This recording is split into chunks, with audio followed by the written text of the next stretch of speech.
नमस्ते। तो dear student, आज हम लोग चर्चा करेंगे फिजिक्स बोर्ड एग्जाम 2026 में आने वाले फॉर्मूला के बारे में। तो बहुत सारे क्वेश्चन ऐसे भी होते हैं जो फॉर्मूला से बेस्ड होते हैं। तो हम एक काम करते हैं कि भाई फिजिक्स में जितने भी फॉर्मूला बेस्ड क्वेश्चंस हैं, फॉर्मूला जो है फिजिक्स के, वो सारे आज आपको लिखा देता हूं। आप वीडियो देखते रहे और याद करते रहे फिजिक्स के और फॉर्मूलाज। तो पहला फॉर्मूला हम लोग का स्टार्ट होता है क्वांटाइजेशन ऑफ चार्ज से। तो डियर स्टूडेंट, आप जानते हैं अगर किसी भी चार्ज बॉडी के पास जो चार्ज होती है वो इलेक्ट्रॉनिक कॉन्फ़िगरेशन का क्या होता है? इलेक्ट्रॉनिक कॉन्फ़िगरेशन का क्या होता है? इंटीग्रल मल्टीपल होता है। तो क्यू बराबर हम याद करेंगे एनी। प्लस माइनस लगाने के पीछे चार्ज पॉजिटिव भी होती है और नेगेटिव भी होती है। तो क्यू बराबर प्लस माइनस एनी। ई के बारे में आपको पता होगा, चार्ज का सबसे छोटा मान, लिस्ट वैल्यू ऑफ चार्ज, ये हो गया मेरा ई का वैल्यू। तो क्यू बराबर एनी। जब हम न्यूमेरिकल क्वेश्चन बनाएंगे तो क्यू बराबर एनी से बनाना स्टार्ट करेंगे। इससे आपको सॉल्व करना है क्वेश्चन को। अब दूसरा इस चैप्टर का जो मेरा फॉर्मूला है वो कूलम्ब्स लॉ, F बराबर क्या होती है? 1/4πε0 Q1 × Q2 अपॉन R²। इस फॉर्मूला से हम लोग क्या करेंगे? दो चार्ज के बीच लगने वाला फोर्स को कैलकुलेट करेंगे। तो ये फॉर्मूला है फोर्स को निकालने का। ये जो फॉर्मूला है ये हम लोग का कहाँ लागू होगी? इन एयर और वैक्यूम लागू होगी। अगर मैं कोई एनोदर मीडियम का बात करूं तो कोई एनोदर मीडियम में हम लोग जब जाएंगे तो वहां पे क्या होगा? एप्सिलॉन नॉट के साथ के लेना पड़ेगा। के मेरा क्या होता है? Dielectric constant. वाटर का डाइलेक्ट्रिक कांस्टेंट कितनी होती है? ठीक है, ये डाइलेक्ट्रिक कांस्टेंट हो गया। तो वाटर का डाइलेक्ट्रिक कांस्टेंट, मेटल का डाइलेक्ट्रिक कांस्टेंट, एयर का डाइलेक्ट्रिक कांस्टेंट का वैल्यू आपको ब्रेन में रखना पड़ेगा। तो दो चार्ज के बीच जो फोर्स लगती है स्टूडेंट्स, वो क्या होती है? दोनों चार्ज के बीच की दूरी के रेसिप्रोकल होता है स्क्वायर का, और चार्ज के प्रोडक्ट का डायरेक्टली प्रोपोर्शनल होता है। तो ये फॉर्मूला पे आपको ध्यान देना पड़ेगा। फॉर्मूला नंबर हम आते हैं 3। तो फॉर्मूला नंबर 3 में आता है हम लोग का electric field, intensity of electric field. तो इलेक्ट्रिक फील्ड का फॉर्मूला होता है फोर्स बाय चार्ज। और चार्ज की अगर बात करूं तो मैं क्यू नोट ले सकता हूं। अगर आप क्यू नोट नहीं भी लिखेंगे तो भाई आप एफ बाई क्यू तो याद कर पाएंगे ना, एफ बाई क्यू। और इसके ऐसा यूनिट क्या होगा? Newton coulomb inverse. इसका और एक यूनिट होती है इंटेंसिटी ऑफ इलेक्ट्रिक फील्ड का, वोल्ट पर मीटर, लेकिन इसको एसआई नहीं कहना। न्यूटन पर कूलम इनवर्स को एसआई कही जाती है। ये मेरा वेक्टर फिजिकल क्वांटिटी है। 1 न्यूटन कूलम इनवर्स बराबर होती है 1 वोल्ट मीटर पर मीटर, ये होती है। ये हो गई मेरा इलेक्ट्रिक फील्ड। अब अगर मैं कोई मेरे पास एक क्यू चार्ज है और इस क्यू चार्ज से अगर मैं आर दूरी पर चर्चा करूं कि इंटेंसिटी क्या होगी, तो कोई भी पॉइंट पे अगर हमें इंटेंसिटी जानना है तो उस पॉइंट पे एक कूलम चार्ज को डियर स्टूडेंट रखना पड़ता है। तो एक स्टूडेंट चार्ज, एक कूलम चार्ज को जब यहाँ पे प्लेस करेंगे तो ये जो बल अनुभव करेगी, प्लस और प्लस के बीच में हम लोग जानते हैं रिपल्शन, ये रिपल्शन फोर्स अनुभव करेगी। एक न्यूटन बल, जो एक कूलम बल जो हम लोगों का, एक कूलम चार्ज जो बल अनुभव करती है उसी को तो कही जाती है इंटेंसिटी। और इसका फॉर्मूला होता है 1/4πε0 Q upon R², R cap. अगर वेक्टर फॉर्म में लिखेंगे तो डायरेक्शन को दिखाने के लिए आर कैप लगाना पड़ेगा। और अगर ओनली आप फॉर्मूला वैल्यू का बात करें कि क्यू चार्ज से आर दूरी पर इंटेंसिटी का वैल्यू क्या होगा, तो 1/4πε0 Q, कौन सा Q? Source charge, Q × R², ये होती है। इंटेंसिटी और फोर्स में अंतर क्या है? एक कूलम चार्ज जो बल अनुभव करती है इलेक्ट्रिक फील्ड की किसी पॉइंट पर, उसी को कही जाती है इंटेंसिटी। तो आप ये होगी इंटेंसिटी। अगर डियर स्टूडेंट, अगर ये नेगेटिव चार्ज होता, कंसीडर करते हैं कि अगर नेगेटिव चार्ज होता और इससे आर दूरी पर अगर हमें इंटेंसिटी कैलकुलेट करना पड़ता, तो कॉन्सेप्ट वही कहता है कि प्लस एक कूलम चार्ज, जहां भी इंटेंसिटी निकाला है एक कूलम चार्ज रख दो पॉजिटिव वाला, तो माइनस और प्लस के बीच में होगी अट्रैक्शन, तो बल लगेगी इधर, जिधर लगेगी बल उधर ही होगी इंटेंसिटी की डायरेक्शन। तो इधर होगी इंटेंसिटी की डायरेक्शन। फॉर्मूला का बात करेंगे, फॉर्मूला हमेशा इंटेंसिटी का formula 1/4πε0 Q/R²। Dear student, charge positive हो या नेगेटिव हो, आपको हमेशा Q यहाँ पे ओनली वैल्यू लिख रहा है। अगर ये -10 कूलम होगा तो आपको 10 लिखना है, -10 नहीं, क्योंकि नेगेटिव से डायरेक्शन क्लियर होता है। इंटेंसिटी क्या, ध्यान से देखिए, मैंने यहाँ फोर्स का फॉर्मूला मोड लगा के रखा, तो अगर यहाँ मोड लगा देंगे तो माइनस क्या बन जाएगा, प्लस बन जाएगी। तो ये हो गया हम लोग का इलेक्ट्रिक फील्ड इंटेंसिटी। कोई भी इलेक्ट्रिक फील्ड के किसी पॉइंट पे इंटेंसिटी का डेफिनेशन, यहाँ से डेफिनेशन, ये फॉर्मूला हुई। ये क्यू चार्ज से आर दूरी पे इंटेंसिटी का फॉर्मूला निकालने का ये कॉन्सेप्ट हो गया। अब दूसरा हम आगे बढ़ते हैं, ये हो गया मेरा इलेक्ट्रिक फील्ड से रिलेटेड। अब हम आगे बढ़ेंगे बच्चों electric flux, formula number 5, electric flux. तो इलेक्ट्रिक जो हम लोगों का फ्लक्स है, electric flux is denoted by phi, और इसका फॉर्मूला होती है E into S into cos theta. और अब इसको ऐसे भी लिख सकते हैं वेक्टर फॉर्म में, E vector dot S vector. इसका अगर आप ऐसा यूनिट का बात करें तो इलेक्ट्रिक फील्ड का ऐसा यूनिट अभी जस्ट मैंने लिखा न्यूटन कूलम इनवर्स, और एरिया का होती है मीटर स्क्वायर। तो इसको पूरे सजा के लिखेंगे तो न्यूटन मीटर इनवर्स पर कूलम होगी। ये हो गया हम लोग एसआई यूनिट। इलेक्ट्रिक फ्लक्स का क्या है, ये एसआई यूनिट है। इलेक्ट्रिक फ्लक्स का क्या है, इलेक्ट्रिक फ्लक्स का ये एसआई यूनिट है, SI unit of electric flux. Okay, तो यहां तक हम लोग का कहानी कंप्लीट हुई। अब कहानी कंप्लीट होने के बाद हम आगे थोड़ा बढ़ेंगे। आगे हम लोग क्या कॉन्सेप्ट पे आते हैं, आगे हम कॉन्सेप्ट क्या लेंगे, जरा ध्यान से देखें।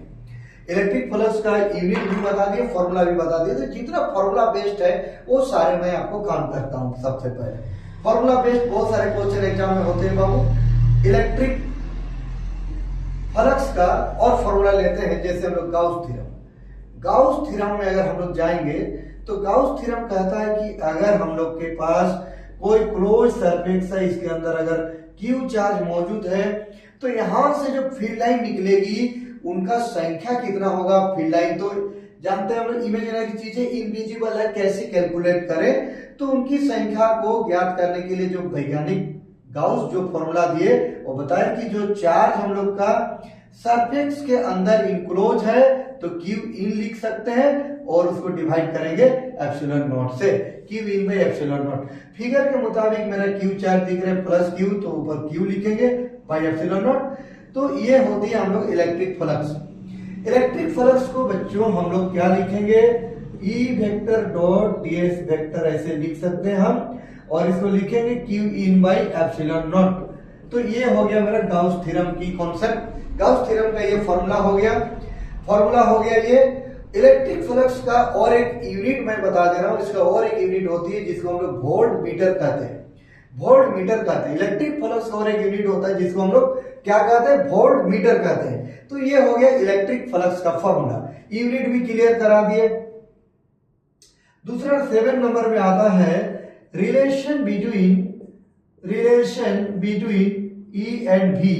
तो रिलेशन बिटवीन ई एंड भी में आपको क्या मिलेगा, ई बराबर डियर स्टूडेंट आपको मिलेगा minus DV by D R, और अगर मैं डी नहीं लगाएंगे तो भी बाई आर होगी, भी बाई आर होगी, भी बाई आर होगी।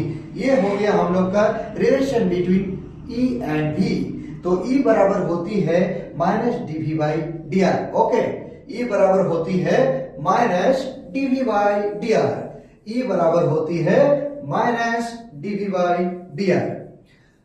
अब हम लोग आगे बढ़ते हैं। आगे नंबर मेरा फॉर्मूला नंबर 8 आता है। फॉर्मूला नंबर 8 कहता है कि अगर मेरे पास थीन वायर है जिसका लेंथ इनफाइनाइट है, इनफाइनाइट लेंथ का एक थीन वायर है, और इस थीन वायर का जो चार्ज डेंसिटी है वो लैम्डा है। इससे आर दूरी पे अगर हमें कोई पॉइंट पर अगर इंटेंसिटी फाइंड करने के लिए कही जाए तो उस इंटेंसिटी को निकालने का फॉर्मूला होती है 1/2 epsilon naught lambda by R होती है। तो अगर हम इसको 4 पाई कर दें इसको, तो 1/4 अगर हम एप्सिलॉन नॉट लिखेंगे तो यहाँ पे 2 लैम्डा बाई आर होगी। तो ये मेरा हो गया इस पॉइंट पर इंटेंसिटी निकालने का फॉर्मूला। दूसरा नंबर है, अगर मेरे पास कोई एक सीट है, अगर मेरे पास कोई एक क्या है, सीट है, मान लीजिए मेरे पास एक कोई सीट है और इसमें चार्ज हमने क्या किया, डिस्ट्रीब्यूट करके रखा है। चार्ज इसमें हमने क्या करके रखा है, डिस्ट्रीब्यूट करके रखा है। इसमें जो चार्ज मेरा डिस्ट्रीब्यूट है उसका डेंसिटी हो गया sir charge density, surface charge density, जिसको मैंने सिग्मा से रिप्रेजेंट किया। डियर स्टूडेंट कंसीडर करिए कि चादर आपका इस तरीका से चार्ज यहाँ पर है। इस चादर से r दूरी पर अगर हम कोई पॉइंट लेंगे तो इस पॉइंट पर मेरा इंटेंसिटी का वैल्यू कितना होगी, तो इससे r दूरी पर जो पॉइंट लेंगे उस पॉइंट पर जो इंटेंसिटी की वैल्यू होती है वो होती sigma by 2 epsilon not, sigma by 2 epsilon not. एक चादर से r दूरी पर इंटेंसिटी की जो वैल्यू होती है उस वैल्यू को कही जाती है कितना, सिग्मा बाई 2 एप्सिलॉन नॉट। ये हो गई मेरा एक चादर से r दूरी पर इंटेंसिटी का वैल्यू। फॉर्मूला नंबर 10 कहता है कि अगर मेरे पास कोई एक होलो चार्ज स्फीयर है जिसमें चार्ज मेरा इनकी डिस्ट्रीब्यूट है, कितना चार्ज डिस्ट्रीब्यूट है, इस चार्ज डिस्ट्रीब्यूट है मेरा Q, और इसके सेंटर से अगर r दूरी पर हमें कहा जाए, इसके सेंटर से अगर r दूरी पे हमें कहा जाए कि भाई इंटेंसिटी का वैल्यू क्या होगी, r दूरी पर इंटेंसिटी का वैल्यू क्या होगी, तो r दूरी पे जो इंटेंसिटी का वैल्यू होगी गाउस थ्योरम के एप्लीकेशन से अगर हम लोग प्रूव करेंगे तो उसका फॉर्मूला इतना मिलेगा। ये होता है, और ये जो पॉइंट दिख रहा है आपको इससे होलो सरफेस के बाहर है, तो जब भी हम लोग कोई होलो सरफेस के आउटसाइड पर अगर कोई पॉइंट लेके आप इंटेंसिटी निकाल रहे हैं तो उसका वैल्यू मिलेगी आपको, इतना वैल्यू मिलने वाला है। लेकिन अगर इस होलो सरफेस के अंदर कोई भी पॉइंट पे अगर आप इंटेंसिटी निकालेंगे, उसके अंदर का कोई भी पॉइंट पे डियर स्टूडेंट अगर आप इंटेंसिटी का बात करें तो इंटेंसिटी आपको क्या मिलने वाली है, 0 मिलने वाली। मतलब उस होलो सरफेस के अंदर आप कहीं भी अगर आप चार्ज रख देंगे कूलम तो कोई बल अनुभव नहीं करेगा, कोई बल अनुभव नहीं करेगा। ये होती है इंटेंसिटी का मतलब होता है कि किसी भी पॉइंट पर अगर आप एक कूलम चार्ज को रखते हो तो कितना बल अनुभव करती है। ये हो गया हम लोग का फॉर्मूला नंबर 11। अब हम लोग आगे बढ़ते हैं तो आगे हम लोग का मिलेगा इलेक्ट्रिक पोटेंशियल। इलेक्ट्रिक पोटेंशियल में हम लोग पढ़ेंगे electric potential and equipotential surface. Equipotential surface dear student बहुत ही इंपॉर्टेंट टॉपिक है। तो पहला पॉइंट हम लोग आज विचार करने जा रहे हैं इलेक्ट्रिक पोटेंशियल। तो electric potential formula number 11 definition कहता है कि अगर मैं the amount of water to bring a unit positive charge from infinity to any point of electric field against the electrostatic force is called electric potential of that point। अब बच्चों theory कहता है कि अगर आप एक कूलम चार्ज को infinity से इलेक्ट्रिक फील्ड के कोई पॉइंट तक लेके आ गए अगेंस्ट द इलेक्ट्रिक फोर्स, तो जो आपका काम हुआ लाने में उसी काम को कही जाती है उस पॉइंट का electric potential. Electric potential is denoted by V और इसका फॉर्मूला होता है W/Q। ये हो गई मेरा फॉर्मूला। अच्छा, लाने में जो चार्ज यूज करते हैं उसको हम लोग Q नोट से दिखाते हैं बिकॉज टेस्ट चार्ज होती है थ्योरी में। इसका SI यूनिट का अगर बात करेंगे तो इसका SI यूनिट होती है वोल्ट, इसका SI यूनिट होती है V का SI यूनिट क्या होता है, वोल्ट होता है, वोल्ट। अब ये SI यूनिट हो गया। अब पॉइंट पे आते हैं, पॉइंट नंबर 12। जैसे मैंने एक प्लस Q चार्ज लिया, इस Q चार्ज से अगर हम R दूरी पर V का फॉर्मूला फाइंड करें तो V का फॉर्मूला मिलता है 1/4πε0 Q/R। Q/R इंटेंसिटी में स्क्वायर होती है, V में R होती है। नंबर 13, अगर मेरा फॉर्मूला में अगर माइनस Q चार्ज ली से R दूरी पर तो V का जो वैल्यू होगा वो नेगेटिव होगी। पॉजिटिव चार्ज अगर है तो पोटेंशियल भी पॉजिटिव, नेगेटिव चार्ज है तो पोटेंशियल भी नेगेटिव। एक बैटरी पे अगर नेगेटिव चार्ज स्टोर होगा तो उसको नेगेटिव से दिखाएंगे, पॉजिटिव चार्ज स्टोर होगा तो पॉजिटिव से दिखाएंगे। तो बात यहाँ पे इंटेंसिटी में ऐसा नहीं होती। इंटेंसिटी मीन सोर्स होता है, उससे अट्रैक्शन रिपल्सन पता क्लियर करते हैं। तो अगर मेरा पॉजिटिव चार्ज से आप दूरी पे जाएंगे तो V का वैल्यू इतना होगी। ये बहुत इंपॉर्टेंट फॉर्मूला है, इसको आपको ध्यान रखना है और इसको आपको प्रूव करके एकदम अच्छा से क्लियर करके रखना है। तो ये होगी मेरा। उसके बाद आते हैं हम इक्विपोटेंशियल सरफेस। इक्विपोटेंशियल सरफेस उस टाइप के सरफेस को कही जाती है। इक्विपोटेंशियल सरफेस हम लोग उस टाइप के सरफेस को कहते हैं जिसके प्रत्येक पॉइंट का पोटेंशियल सेम होता है। तो प्रत्येक पॉइंट का पोटेंशियल जब सेम होगा तो हम उसको बोलेंगे इक्विपोटेंशियल सरफेस। इक्विपोटेंशियल सरफेस पे अगर कोई चार्ज को अगर एक प्लेस से दूसरे प्लेस तक आप ले गए, एक पॉइंट से आप अनदर पॉइंट तक ले गए, आपका वर्क डन जो है 0 मिलेगा। इक्विपोटेंशियल सरफेस पर इलेक्ट्रिक फील्ड लाइन और इक्विपोटेंशियल सरफेस के बीच का एंगल हमेशा 90 डिग्री होती है।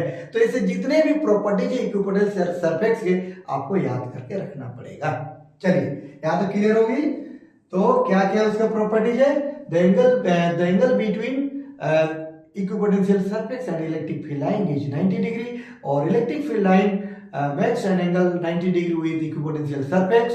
No any work is done when a unit positive charge is brought from one point to another point on the equipotential surface. तो इतने सारे पॉइंट हो गए इक्विपोटेंशियल सरफेस के बारे में। अब हम आते हैं इलेक्ट्रिक डाइपोल पर। तो डियर स्टूडेंट, इलेक्ट्रिक अगर हम डाइपोल का बात करें तो इलेक्ट्रिक डाइपोल में क्या होता है भाई, इसमें हम लोग जानते हैं एक माइनस क्यू चार्ज होती है, एक प्लस क्यू चार्ज होती है। दोनों के एक और दूरी से सेपरेट किया जाता है। दोनों के दूरी के बीच की जो दूरी होती है उसका मिडिल पॉइंट को हम लोग सेंटर मानते हैं और इसका डिस्टेंस को सेंटर से मेजर किया जाता है। इधर भी एल इधर भी एल, तो टोटल लेंथ होती है 2l। इस सिस्टम को अगर हम कोई इलेक्ट्रिक फील्ड में रख देंगे तो ये रोटेट करेगा, तो उसे एक मोमेंट होगी जिसको हम लोग कहते हैं डाइपोल मोमेंट। डाइपोल मोमेंट का जो डायरेक्शन होती है वो from negative charge to positive charge. और इलेक्ट्रिक डाइपोल मोमेंट का फॉर्मूला होता है Q इंटू 12। ये है इलेक्ट्रिक डाइपोल मोमेंट का फॉर्मूला। Q मतलब हो गया कूलम और लेंथ मतलब हो गया मीटर, तो इसका ऐसा यूनिट होगा कूलम मीटर। लेकिन बच्चों लिखते समय मैक्सिमम स्टूडेंट गलत करते हैं, कूलम का C बड़ा लगाना है और मीटर का M छोटा लिखना है। और आपको प्रॉब्लम है तो आप एक काम करिए, पूरे नाम को आप क्या करिए कंप्लीट कर दीजिए लिख के। ये होगी SI यूनिट। अदर यूनिट आता है डाइपोल मोमेंट की, ऐसे यूनिट डेबाई होती है। Smallest unit of electric dipole moment is Debye and you know 1 Debye equal to 3.33 into 10 to the power minus 33 coulomb metre. Very small unit. तो 1 Debye is the smallest unit of electric dipole. अब बात हो रही कि electric dipole जो है उसके axial line के किसी पॉइंट पर, इक्वेटोरियल लाइन के किसी पॉइंट पर इंटेंसिटी का वैल्यू क्या होगा। तो अब पॉइंट हम लोग लेते हैं। मान लीजिए मेरा एक ये यूनिफॉर्म इलेक्ट्रिक फील्ड है और यहां पर अगर मैं एक डाइपोल को प्लेस्ड कर दिया, इलेक्ट्रिक फील्ड के साथ एंगल कितना बनाते हुए प्लेस्ड किया, मोमेंट और इलेक्ट्रिक फील्ड के बीच थीटा एंगल बनाते हुए मैंने प्लेस्ड कर दिया।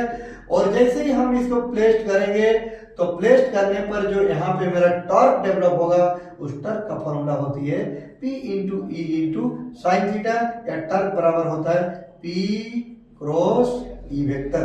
ये हम लोग का हो गया टॉर्क का फॉर्मूला। दूसरी बात, जब हम लोग का डाइपोल यूनिफॉर्म इलेक्ट्रिक फील्ड में रोटेट करती है तो यहाँ पर जो मेरा पोटेंशियल एनर्जी स्टोर्ड होता है उसका फॉर्मूला होता है U बराबर P cos theta 2 minus cos theta 1। cos theta 2 minus cos theta 1, ये होता है हम लोग का P का formula. cos theta 2 minus cos theta 1, ये हो गया पोटेंशियल एनर्जी जो डाइपोल पे स्टोर्ड होती है उसका ये एक्सप्रेशन है। दूसरी बात है कि अगर हम लोग का इलेक्ट्रिक डाइपोल के एक्सियल लाइन पर कोई एक हमने पॉइंट ले लिया, जैसे ये मेरा नेगेटिव चार्ज है, ये मेरा सेंटर मान लिए, ये मेरा पॉजिटिव चार्ज है, ये L दूरी है, ये L दूरी है, इसे R दूरी पर हमने एक पॉइंट लिया और पॉइंट लेके जब हम यहाँ पे एक कूलम चार्ज रख दिए तो ये जो टोटल बल अनुभव करता है उसी को इंटेंसिटी कही जाती है। तो एक्सियल लाइन पे कितना होगा इंटेंसिटी का वैल्यू, तो एक्सियल लाइन पर जो इंटेंसिटी का वैल्यू होगी 1/4 pi epsilon not 2rp minus क्या होगी r square minus l square का होल स्क्वायर होगी।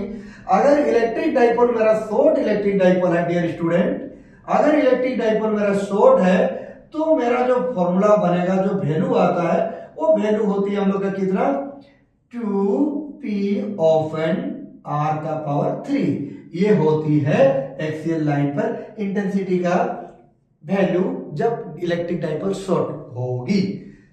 उसके बाद अगर हम एक्सियल लाइन के उसी पॉइंट पर अगर हम पोटेंशियल फाइंड करेंगे कि इलेक्ट्रिक पोटेंशियल का वैल्यू कितना होगा, तो इलेक्ट्रिक पोटेंशियल का वैल्यू भी हम लोग क्लियर कर सकते हैं, इलेक्ट्रिक पोटेंशियल का वैल्यू भी क्लियर कर सकते हैं। तो इलेक्ट्रिक पोटेंशियल का जो फॉर्मूला बनेगा, इलेक्ट्रिक पोटेंशियल की जो वैल्यू होगी तो भी अगर हम एक्सियल लाइन पे आते हैं तो भी मेरा जो एक्सियल लाइन पे होगी क्या है, एक बार नेगेटिव चार्ज के कारण और एक बार पॉजिटिव चार्ज के कारण दोनों से निकाल लेंगे और दोनों को ऐड कर देंगे तो मेरा पोटेंशियल निकल जाएगा। तो भी एक्सियल लाइन पे जो मेरा पोटेंशियल की वैल्यू होगी उसको हम लोग कितना कैसे हम लोग कैलकुलेट करेंगे। तो भी अगर हम बात करें एक्सियल लाइन पे तो पॉजिटिव चार्ज के कारण होगी 1/4πε0 Q r माइनस एल और नेगेटिव चार्ज के कारण होगा 1/4πε0 Q r प्लस एल।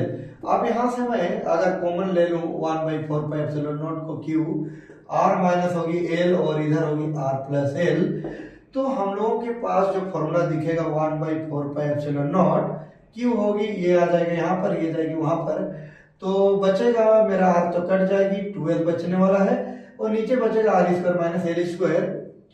तो 1/4πε0 ये हो जाएगी Q × 12 बराबर P और r² माइनस एल स्क्वायर।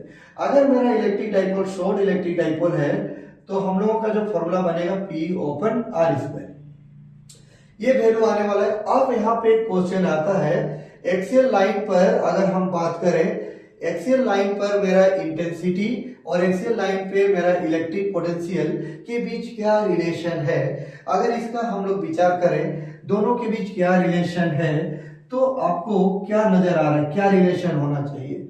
ई अगर हम चाहें एक्सियल लाइन पर और भी एक्सियल लाइन पर अगर इसका विचार करेंगे तो 1/4πε0 2p/r³ और ये आएगा 1/4πε0 p/r²।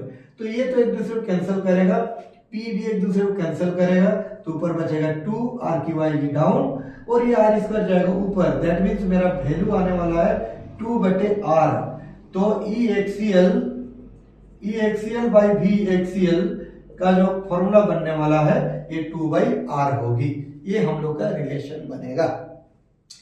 उसके बाद हो गया इक्वेटोरियल लाइन। तो इक्वेटोरियल लाइन पर जो हम लोगों का भी का वैल्यू होता है, इलेक्ट्रिक डाइपोल के इक्वेटोरियल लाइन के कोई भी पॉइंट पर भी का वैल्यू 0 होती है। ये एक ऑब्जेक्टिव क्वेश्चन है, ये ऑब्जेक्टिव क्वेश्चन बन सकती है। इस पे भी आपको फोकस करना है कि इलेक्ट्रिक डाइपोल के एक्सियल लाइन के कोई भी पॉइंट पर अगर हम इलेक्ट्रिक पोटेंशियल का बात करें तो इलेक्ट्रिक पोटेंशियल की जो वैल्यू है वो आपको 0 मिलेगी। अब हम लोग आगे बढ़ते हैं कैपेसिटर। तो कैपेसिटर में एक हम लोग का एक कॉन्सेप्ट का पहले बात करते हैं। एक प्लेट पर जितना हम चार्ज देंगे उतना क्या होता है, उसमें पोटेंशियल जमा होती है। जितना चार्ज देंगे उतना क्या होगी, वोल्टेज बढ़ेगी। तो चार्ज बढ़ाने से वोल्टेज बढ़ेगी। तो चार्ज और वोल्टेज क्या होता है, एक दूसरे का डायरेक्टली प्रोपोर्शनल होता है। तो Q बराबर, इसमें जो बराबर करते हैं तो C आता है। C हम लोग का क्या कैपेसिटेंस है और कैपेसिटेंस का जो SI यूनिट होती है, डियर स्टूडेंट ये बहुत इंपॉर्टेंट पॉइंट है, इसका फैराड SI यूनिट होता है, रिप्रेजेंट किया जाता है कैपिटल F से। और अगर मैं C के बराबर देखूं तो Q/V होगी। तो 1 फैराड बराबर हम लोग का आएगा 1 कूलम पर वोल्ट। मतलब किसी भी कंडक्टर का अगर इलेक्ट्रिक पोटेंशियल डिफरेंस को 1 वोल्ट बढ़ाने के लिए उसमें जो चार्ज हम लोग देते हैं उसी को कही जाती है 1 फैराड। अगर 1 फैराड, तो 1 फैराड को हम ऐसे भी लिख सकते हैं 1 कूलम/1V, ये भी हम लोग का होगा। ठीक है, अब हम लोग का ऐसा यूनिट आ गया, ये कैपेसिटेंस एक प्रॉपर्टी है, मतलब ये हम लोग स्केलर फिजिकल क्वांटिटी होगी, ऐसा यूनिट याद रखना। फैराड बहुत बड़ा यूनिट है, इसीलिए जब भी कोई भी कंडक्टर का या कोई भी कैपेसिटर का कैपेसिटेंस दिया रहता है तो माइक्रो नैनो फैराड में होती है। अब अगर हम लोग का कोई स्फेरिकल बॉडी है, उसका रेडियस अगर r है, तो स्फेरिकल बॉडी का जो कैपेसिटेंस का वैल्यू होता है, स्फेरिकल बॉडी का कैपेसिटेंस का वैल्यू इतना होती है। जितना ज्यादा उसका रेडियस होगा, जितना बड़ा रेडियस होगा उतना ज्यादा कैपेसिटेंस होगा। और अर्थ का जो कैपेसिटेंस का वैल्यू होती है ये 711 माइक्रोफैराड होती है। अर्थ का कैपेसिटेंस की जो वैल्यू होती है, कैपेसिटेंस का वैल्यू होती है, अर्थ का कैपेसिटेंस का वैल्यू होती है 711 माइक्रोफैराड।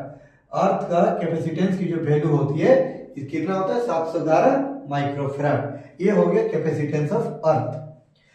अब इस चैप्टर में हम लोग पढ़ेंगे कैपेसिटर के टाइप के बारे में। तो कैपेसिटर में एक आता है हम लोग का parallel plate capacitor.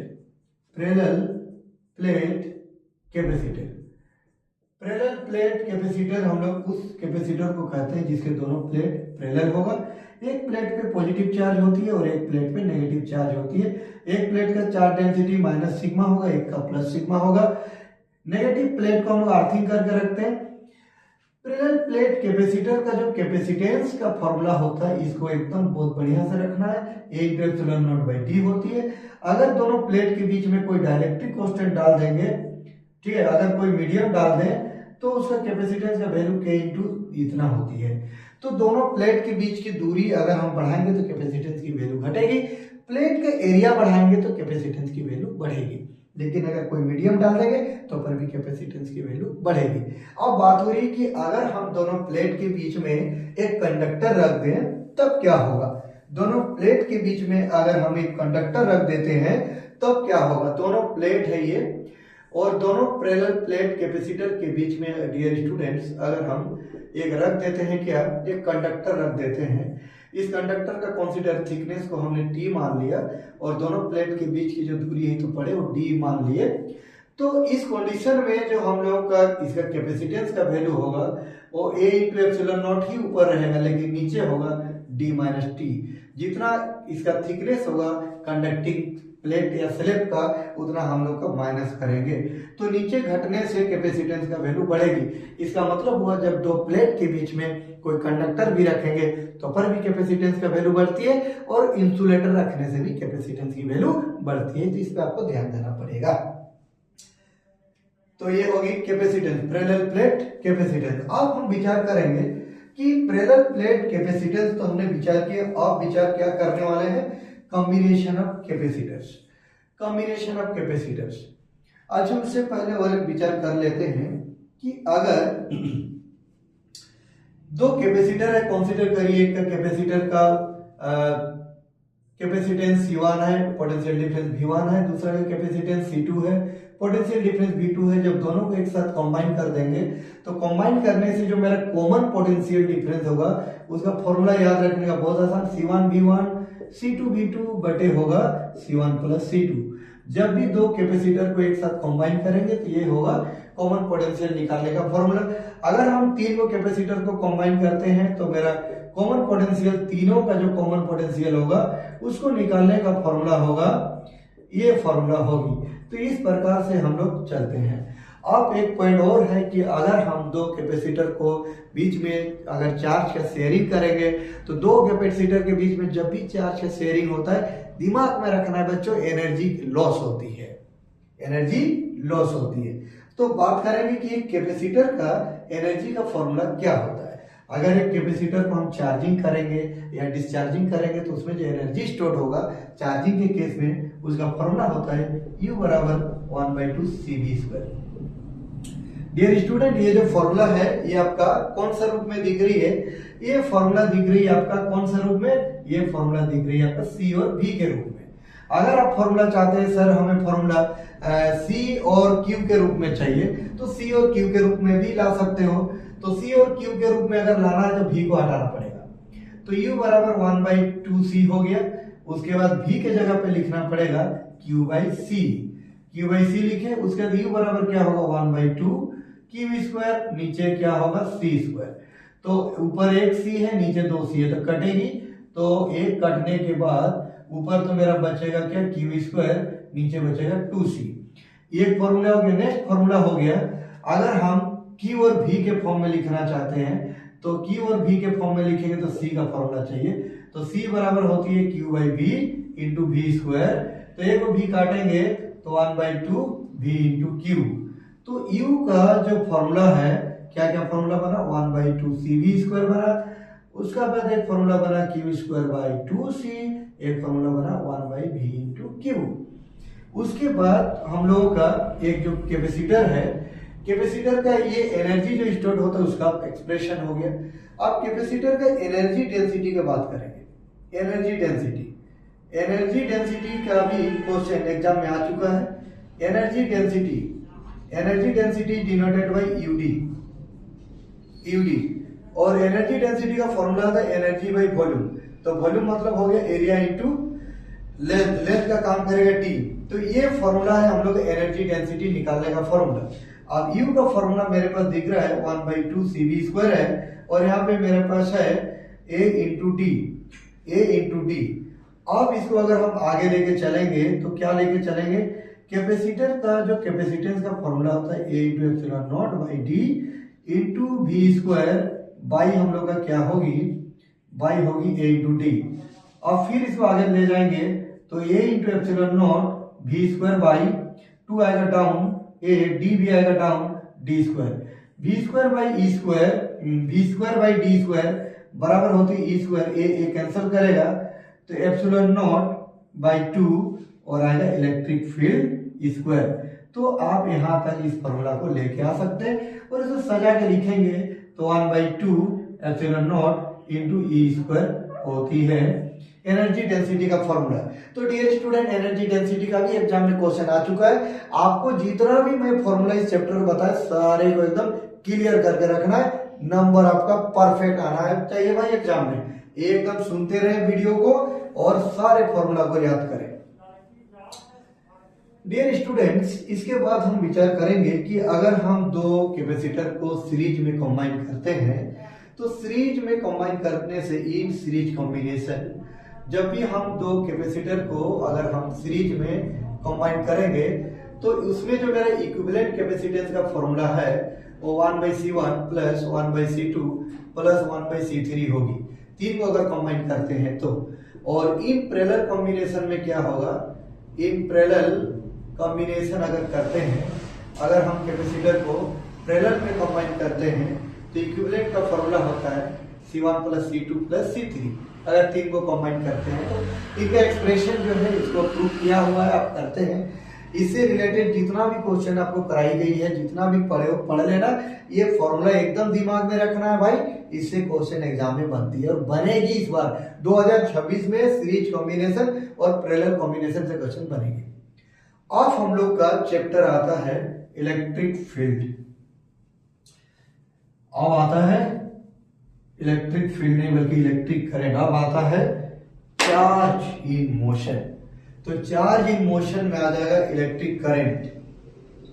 Electric current, तो इलेक्ट्रिक करंट जो है, सबसे पहले इलेक्ट्रिक करंट का एक फॉर्मूला लेते हैं।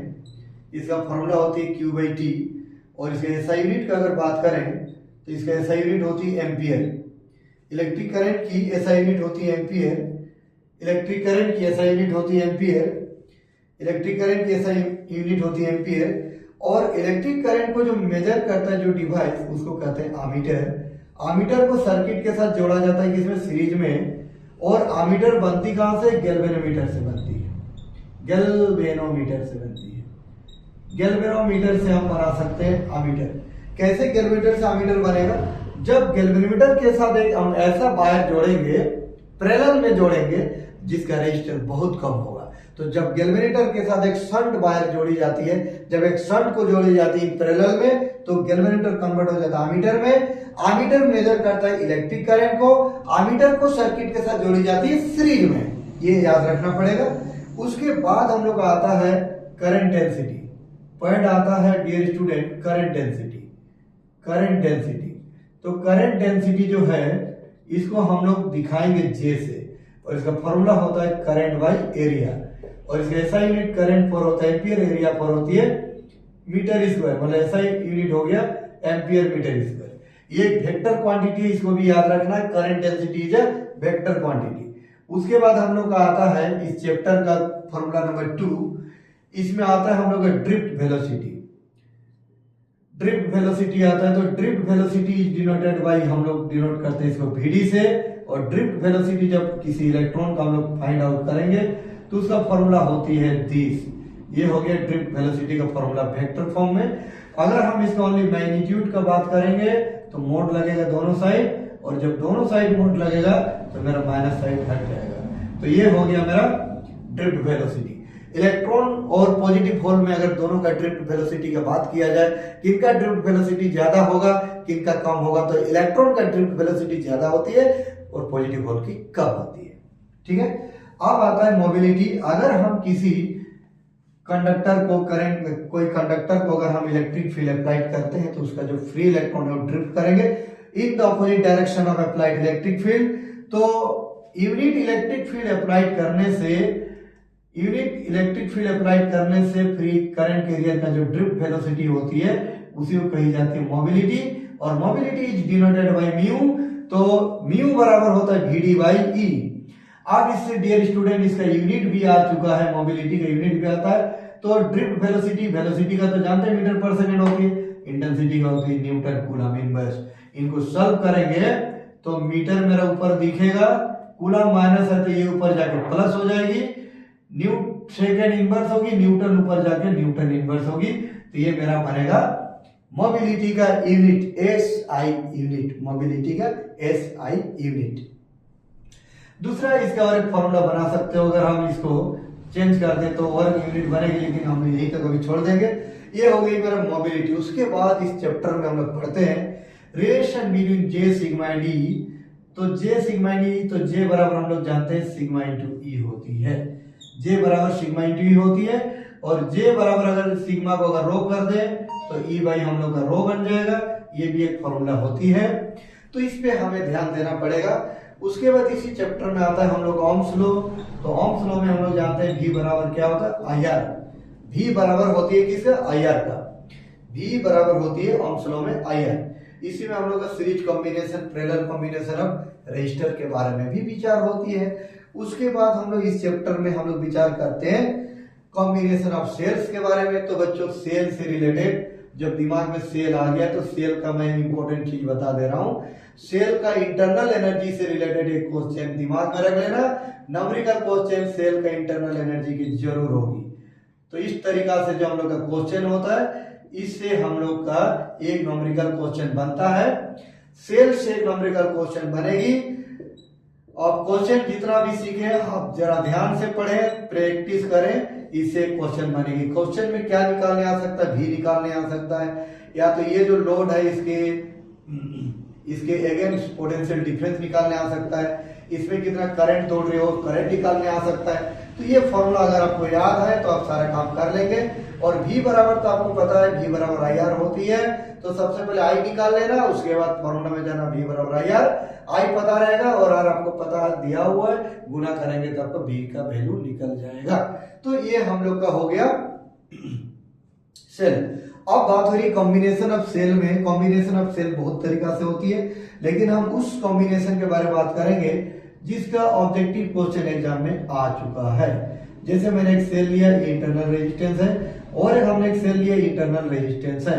अब इस सेल का EMF E1 है, इंटरनल रेजिस्टेंस R1 है, इसका E2 है और इसका इंटरनल रेजिस्टेंस R2 है। इन दोनों के बीच का जो पोटेंशियल डिफरेंस है इसको हमने V मान लिया। तो यहां पर अगर हम विचार करें E इक्विवेलेंट का वैल्यू क्या होगा, दोनों जो सेल है इसका इक्विवेलेंट EMF क्या होगा, तो इसको याद करने का बहुत आसान तरीका है। E1 into R2 plus E2 into R1 बटे R1 प्लस R2, ये फॉर्मूला होती है E इक्विवेलेंट निकालने की। और यही क्वेश्चन सबसे ज्यादा एग्जाम में सेल का ऑब्जेक्टिव में आ चुका है। और ध्यान दें कि जब भी आप सेल को सीरीज में कंबाइन करेंगे तो वोल्टेज बढ़ते जाएगा, लेकिन पैरेलल में कंबाइन करेंगे तो वोल्टेज में कभी वृद्धि नहीं होगी। चलिए आगे बढ़ेंगे, आगे पॉइंट पे आते हैं। आगे हम लोग पॉइंट पे आने वाले हैं। तो हमारा पॉइंट कहता है ऑफ किरचॉफ्स लॉ से रिलेटेड क्वेश्चन। जरा ध्यान से देखिएगा, Kirchhoff's law, current law, Kirchhoff's first law, current law, Kirchhoff's current law, which is called Kirchhoff junction law. Junction law किस प्रिंसिपल पर, किस लॉ पर बेस्ड है, और लूप लॉ मतलब वोल्टेज लॉ किस प्रिंसिपल पर बेस्ड है, इसको आपको प्रेम से देखना है और आराम से याद करके रखना है। उसके बाद आता है हम लोग का बायोट सावर्थ लॉ। तो नेक्स्ट वीडियो जो आएगी हम लोग का फिजिक्स का, उसमें पूरे मैग्नेट का फॉर्मूला क्लियर होगा। और उसके बाद जो वीडियो जाएगी उसमें हम लोग लाइट के सारे फॉर्मूला क्लियर होंगे। तो डियर स्टूडेंट, नेक्स्ट वीडियो का वेट करें, मैग्नेट के सारे फॉर्मूला का वीडियो आने वाले हैं। तो आज के लिए ही तक। अगर आपको वीडियो अच्छी लगेगी तो जरूर आप लाइक, शेयर एंड सब्सक्राइब करें। आपका फिजिक्स के फॉर्मूला से रिलेटेड जो भी क्वेश्चन आएगा आप बनाने सीख जाएंगे, ये मेरा वादा है। मैं हूं आपके साथ, तो प्लीज सब्सक्राइब, प्लीज हेल्प करें। जय हिंद बच्चों।